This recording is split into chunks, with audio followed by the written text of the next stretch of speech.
Chapter 3.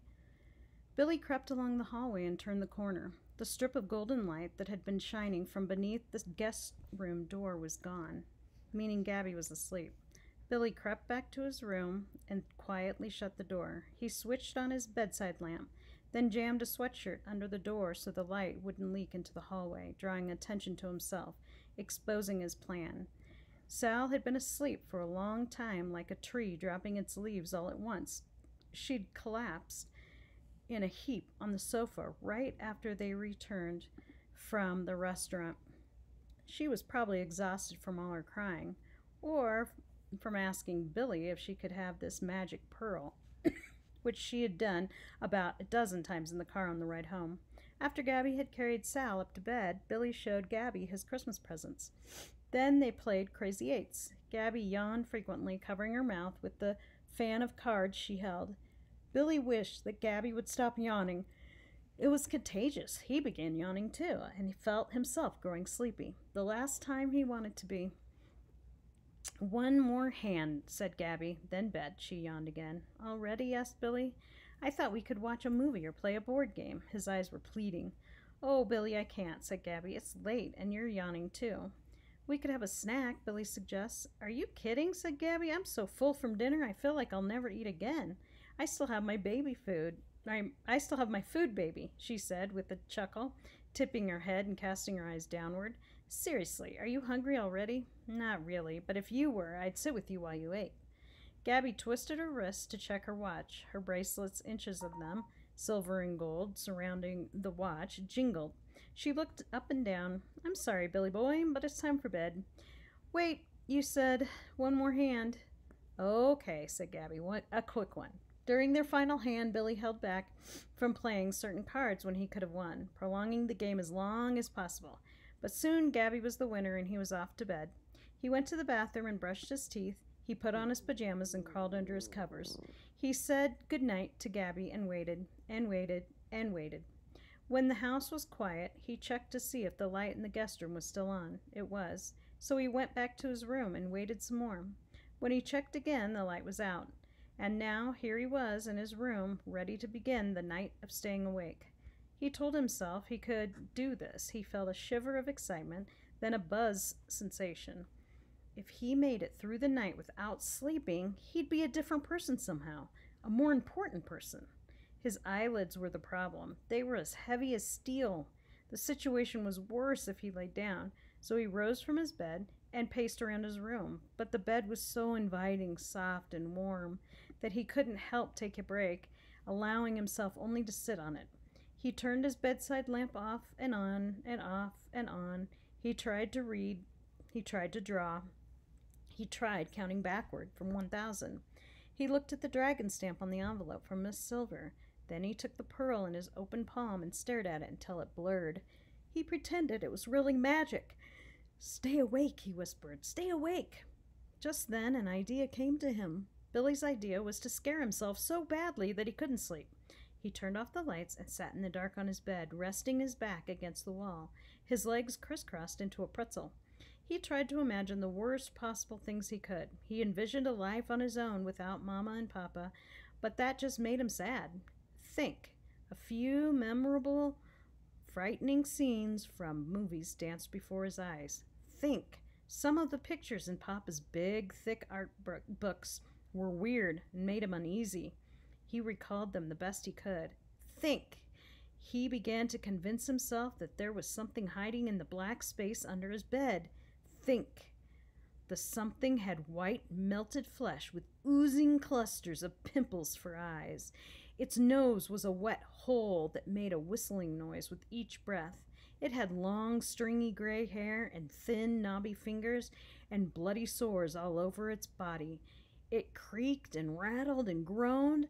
The thing ate kids. Its teeth were sharp as needles. It was stretching and reaching and stretching, creeping right under him. The mattress groaned. The wind whistled. The radiator rattled. The house creaked. The curtains moved. The shadows vibrated.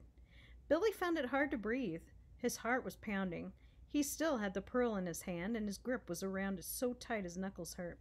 Awful things were where they didn't belong. Awful things were hidden everywhere. Billy repositioned himself. His bedspread pulled as if something were grabbing it from below.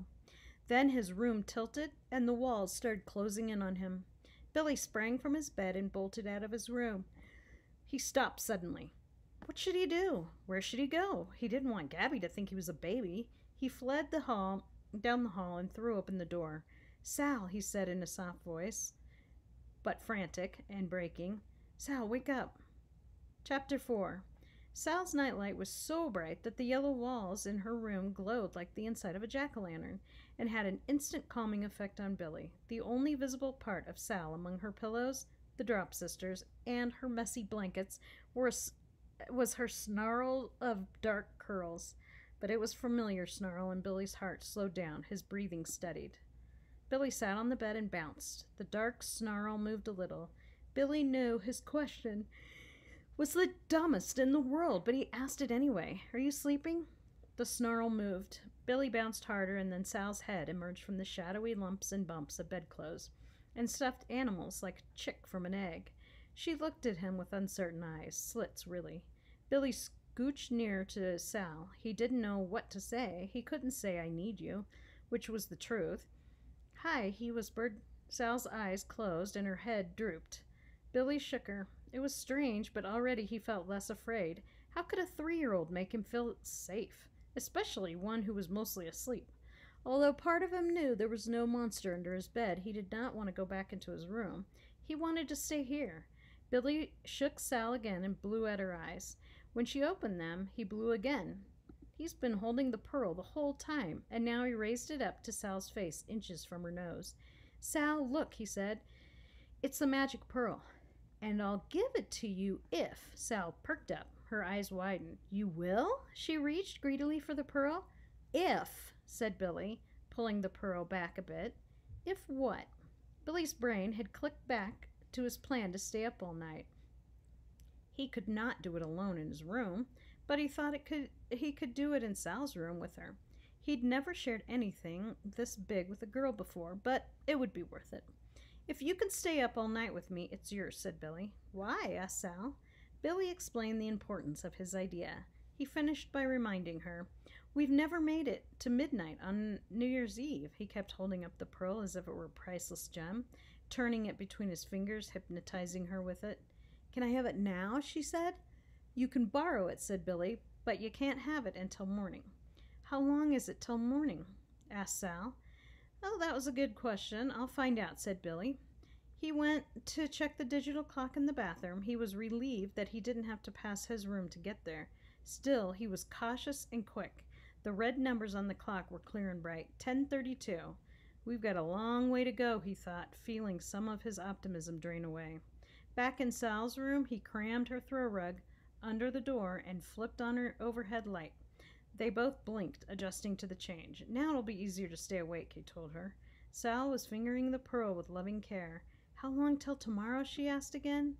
"A long time," said Billy, "but we can do it. It's only an hour and a half until midnight." "What are we going to do?" asked Sal. "What do you want to do?" "We could play with the Drop Sisters," said Sal. "Will that keep you awake more than anything else?" asked Billy. He was willing to do whatever it took to achieve this goal. Sal nodded. "Okay," said Billy. "How do we play with them?" "You tell a story about them, and you move them around like this." Sal slid off her bed, pulling the Drop Sisters with her. She placed them in a circle on the floor. She picked up Raindrop and swooped her back and forth through the air. One day Raindrop flew. "I'm a bird! I'm a bird!" "Shh," Billy murmured. "Your turn," said Sal. Billy chose one of the Drop Sisters. He didn't think he could do this. He felt self-conscious. He wouldn't want Ned to see him now, or Emma. He sighed. Finally he said, "One day there was a big explosion, and the unlucky Drop Sister felt the jolt like lightning. He tossed the stuffed whale up a few feet and let it fall and tumble.